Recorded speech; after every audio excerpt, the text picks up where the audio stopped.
My wife thought I was a wimp until I showed up at her hotel room read cheating stories. I'll never forget the night I stood in front of that hotel door, my hand trembling. Not out of fear, but out of something far deeper: rage, betrayal, heartbreak. For years, my wife thought of me as the quiet one, the pushover husband who never raised his voice, who always avoided conflict. To her, I was the safe bet, the man who would never challenge her, never fight back. And maybe for too long I lived up to that reputation. But what she didn't realize was that even the calmest man has his breaking point. My wife Claire and I had been married for 10 years. We built a life together that seemed perfect on the outside. A beautiful home, stable careers, and friends who envied how peaceful our marriage looked. But beneath that surface, I was slowly being chipped away by her words. "You're too soft. You never stand up for yourself. Sometimes I wish you were more like." She'd compare me to other men. Louder, brasher, more dominant. I let it slide because I loved her. And I thought proving myself wasn't necessary in a marriage. But Claire, she wanted something else. It started with late nights at work, excuses about business trips, her phone constantly face down. I wasn't stupid. I noticed the changes. The perfume. I didn't recognize the smile. She no longer saved for me.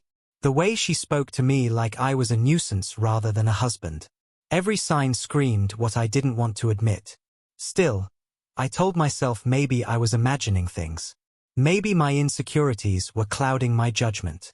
But the truth doesn't stay buried forever. One night, while she was in the shower, her phone buzzed. I never checked her messages before. I thought it was a betrayal of trust. But something inside me pushed me to pick it up.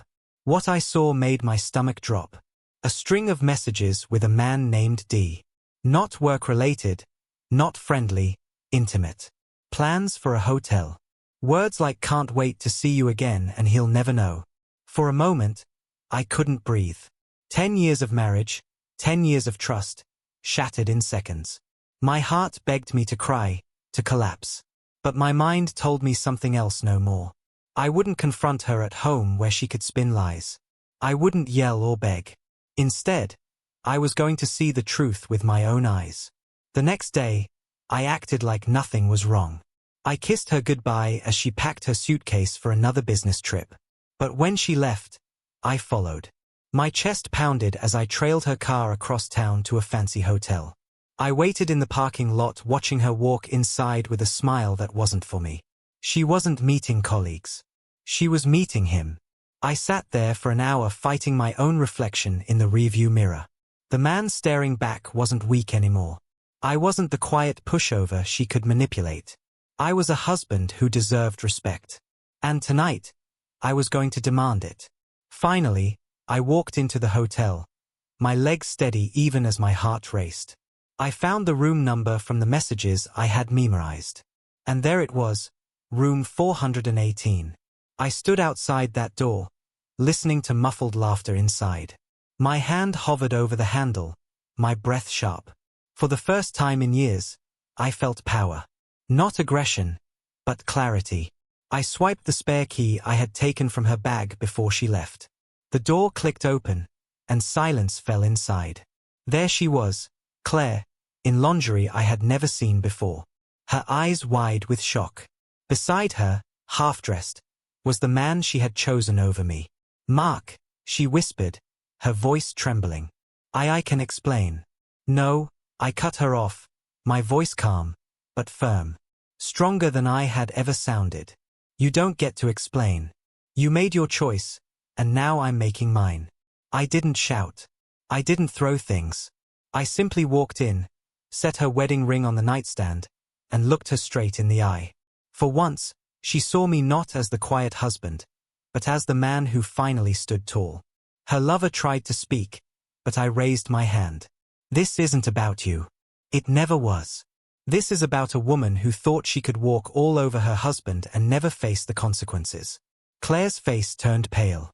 She reached for me, but I stepped back. "You thought I was weak," I told her, my voice breaking but steady. "You mistook kindness for weakness. But today, you see the truth. I'm done with that." I turned and walked out, leaving her frozen in shock. The days that followed were not easy. Divorce papers were filed. Friends took sides, and I faced nights where the loneliness felt unbearable. But slowly, I rebuilt myself. I focused on my health, my career, my passions I had abandoned to keep her happy. For the first time in years, I felt free. Not because I left her, but because I found myself. Months later, Claire tried reaching out. She begged for forgiveness, told me she made a mistake, that the man wasn't who she thought he was. But I didn't go back. I couldn't, because once you realize your worth, you don't return to someone who never valued it. Today, when I look back, I don't feel anger anymore. I feel gratitude. She showed me who she really was. And in doing so, she forced me to show who I could be. The wimp she mocked is gone. The man who walked out of